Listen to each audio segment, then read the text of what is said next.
Hello बच्चों, let's see the question. Chitinous asymmetrical structures called male gonapophyses or phelomeres represent external genitalia. They surround the male gonopore the male cockroach has, and the options are 2 phelomeres, 3 phelomeres, 4 phelomeres and 5 phelomeres. So in case of cockroach, and here we are talking about the male cockroach. So male cockroach के अंदर for the transfer of spermatophores, so to transfer the spermatophore होता है sperms का bundle. In cockroaches, sperms are glued together to form a bundle, and this bundle is known as the spermatophore. And this spermatophore consists of many sperms which are glued together. तो इन spermatophore को transfer करने के लिए into the female's body during sexual intercourse, these spermatophores are transferred into the female's body, and to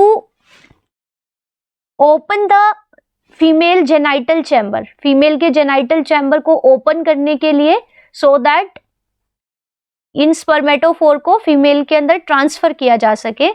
So उसके लिए male cockroach में 3 chitinous asymmetrical structure present होते हैं. काइटिन से बने हुए एसिमेट्रिकल स्ट्रक्चर प्रेजेंट होंगे जो कि उनका एक्सटर्नल रिप्रोडक्टिव पार्ट्स और एक्सटर्नल जेनिटेलिया को रिप्रेजेंट करते हैं. And these are 3 in number. So the right answer of this question is option B. If we look at it by a diagram, so यहाँ पे हम बनाते हैं कि मेल कॉकरोच में प्रेजेंट होंगी 1 pair of testis between the 4th to 6th abdominal segment. So ये testis हैं which are present on the dorsolateral side. Her testis से arise होगी एक duct जिसको हम कहेंगे vas deferens, जो sperms को carry करने का काम करेगी away from the testis.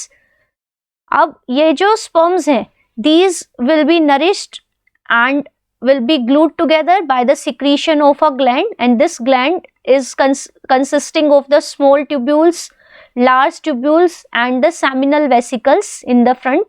So this gland is known as the mushroom gland. So ये है mushroom gland जिसको हम utricular gland भी कहते हैं. अब यहाँ से from this seminal, these front part is the seminal vesicles जिनका काम होता है to store the sperms. यहाँ से seminal vesicle के through एक duct open होगी, and this duct is known as the ejaculatory duct. So this one is the ejaculatory duct जो open होगी outside through a pore, and this pore is known as the gonopore or the genital pore. अब इस genital pore के surrounding में इसके साथ ही हम यहाँ पे एक और gland भी बनाते हैं. यहाँ पे just behind this there is another gland which is known as the phallic gland, और ये phallic gland की duct है. So this is the phallic duct. अब यहाँ पे प्रेजेंट होते हैं फेलोमियर्स और chitinous structures. So in chitinous structure का नंबर होता है 3. These are left, right and the ventral phallomere. So this one is the left phallomere. Here on the right side there is right phallomere. So this one is the right फेलोमियर.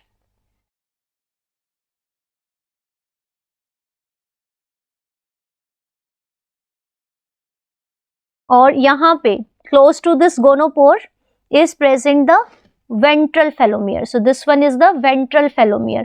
So ये जो felomeres हैं इनका काम होता है, means ये external genitalia को represent करते हैं, जो copulation में help करते हैं, sperms को transfer करने में help करते हैं. So number of these felomeres is 3, right, left and the ventral felomere. So the right answer is option B. Thank you.